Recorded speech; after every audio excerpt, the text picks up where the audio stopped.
Хөдөлгөөний чимэглэлд тасаг шалгаруулах Happy New Year болцоод уралдааны намжлал зохион байгуулалтаас туслаад болцоод уралдааны 14 тасаг цэгийн хамт олон ажлын байрыг чимэглэж шинжилгээ төвшүүлэн бичлэг хийж ирүүлсэн байна. За бичлэг хийж ирүүлсэн нийт хамт олон та бүхэндээ баярлалаа. За комиссын гишүүд бид бүхэн уралдаж бичлэгүүдийг үзээд эхний 3 байрыг шалгуулсан байгаа. Бүгд сэтгэл гаргаж хийсэн учраас комиссын гишүүд бид бүхэнд ингэ шалгаруулахад бас хэмхэн байлаа. Маш бага онооны зүрхээрээ тэр 3 байрыг шалгалсан байгаа. За 3 дугаар байрт бол давлгаа мэдээллийн зэргийн хамт олон шалгарсан. 2 дугаар байр суурь холбооны тасаг.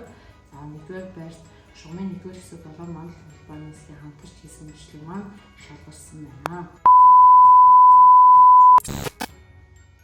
Мөн комиссын гишүүд маань уралдаад 2 үнэс шинээр шалгаруулж шалгарсан ажилтнаа гарын билег өгөхөөр болсон. Үүнд ганц дайчин ганцаар тухайн үнэсэд хангаа зөвлөлийн шугамын механикч Оюнбадрах маань шалгарсан. За Оюнбадрах механикч маань ганцаараа ажилладаг хэвчээ гэсэн ажлын байраа жин жилийн өөр амьсгал оруулан чимэглэж бичлэг хийж бэлэн дээрүүлсэн. За дараагийн маань номноц бол шилдэг хэвлүүлэх гэдэг номноц байгаа. Үүнд маань бол холбогдсон байгууламжийн инженер Түмэн Жаргал шалгарсан байна. Тэгээд та бүхэндээ баяр хүргье. За мэдээлэл өгсөн комиссын гишүүнд баярлалаа. За баярлалаа. За сайхан баярлалаа.